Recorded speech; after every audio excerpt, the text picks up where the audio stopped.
मोदींना रोखण्यासाठी राहुल गांधी हाच एकमेव पर्याय. मित्रपक्षांच्या काँग्रेसमधील विलिनीकरणाच्या चर्चेवर हर्षवर्धन सपकाळांचं मोठं भाष्य.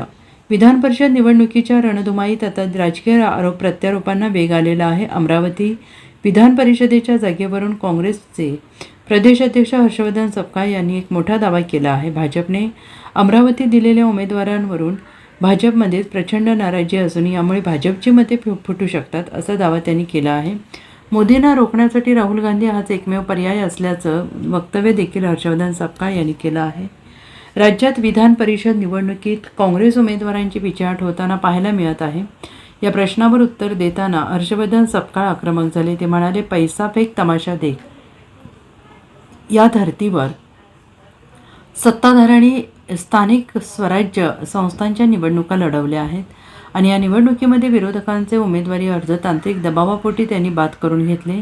कॉलर पकडून आणून उमेदवारांना अर्ज मागे घ्यायला लावले आणि मोठ्या प्रमाणावर मतदारांना पैसा दिला. त्यातून हा मतदार पुढे येत असताना मतदारांची संख्या कमी आहे. सामदाम दंडभेद या नीतीचा वापर करत असताना सत्ताधारी या निवडणुकीत थैमान घालत आहेत असा आरोप त्यांनी केला आहे. आम्ही जे उभं ठाकलो आहोत ते भारतीय जनता पक्षाची जी हुकुमशाही आहे, दंडेलशाही आहे, तिला थांबवण्याकरता रोखलेलं. ते या निमित्तानं आम्हाला सर्वांनी, लोकशाहीप्रेमी सर्वांनी मतदान करावं. शेकाप असेल, महाविकास आघाडीचं तर आव्हान आहेच आहेत. इतप्पर काही अपक्ष जे आहेत किंवा सत्तेमधले जे लोक आहेत ज्यांना आता भ्रमनिरस झाला आहेत त्यांनी देखील कुठेतरी निषेध म्हणून आता विरोधामध्ये महाविकास आघाडीला, काँग्रेसला मतदान केलं पाहिजे. थेट ज्या सर्व स्तरातील जे अपक्ष आहेत त्या अपक्षांसोबत जे काही क्षेत्रीय पक्ष आहेत किंवा छोटे पक्ष आहेत त्यांनी करावं. इम्तियाज जलील यांनी देखील या संदर्भामध्ये कुठेतरी आपली भूमिका स्पष्ट करत असताना काँग्रेसच्या आणि महाविकास आघाडीच्या उमेदवारांना मदत करावी.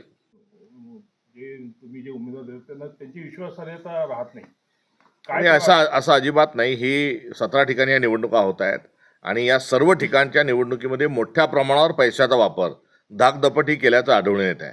त्यामुळे निवडणुका म्हणजे हा लोकशाहीचा सण. या सणाला सादर करत असताना ज्या आर्थिक आणि सरकारच्या पातळीवर तो दबाव आणला जातो, यामुळे अलीकडच्या काळात या गोष्टी अशा वारंवार बघाव्या लागतात. मुळात या एकंदरीत स्थानिक स्वराज्य संस्थांच्या निवडणुका या दिवसेंदिवस पैशाचा खेळ होत चाललेला आहे. यावर सोल्युशन काय?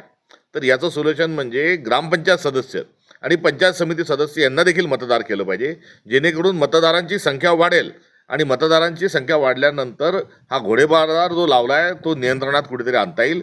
आज रोजी या सर्व निवडणुकांमध्ये मोठ्या प्रमाणावर पैशाचा आणि सरकारच्या शक्तीचा वापर बघायला मिळतो. ही समस्या ही सरकार निर्मित आहे आणि सरकारचा लोकशाहीवर विश्वास नाही, त्यांचं नेतृत्व हे सक्षम नाही, त्यांनी केलेली विकास कामं ही खोटी आहेत, म्हणून त्यांना मोठ्या प्रमाणावर पैशाचा उपयोग करावा लागत आहे. आपल्या आरबीआयने आपल्या सगळ्या दुसरीकडे जे आपले केंद्रीय मंत्री आहे प्रतापराव जाधव त्यांनी मान्य केलंय की डॉलर वाढतोय आणि रुपया घटतोय म्हणून. मान्य करा अथवा अमान्य करा, मात्र आता पंतप्रधानच सांगायला लागलेत की भाजीत कमी तेल वापरा, भाजीला फोडणी द्या, सोनं खरेदी करू नका. याचा अर्थ स्पष्ट आहे. आणि आपल्या जेवढ्या काही FDs होत्या, जेवढं काय आपल्याजवळ रिझर्व्ह बँकेजवळ सोनं होतं, हे सर्व जे आहेत हे मोडण्याची वेळ आता भारत सरकारवर आलेली आहे.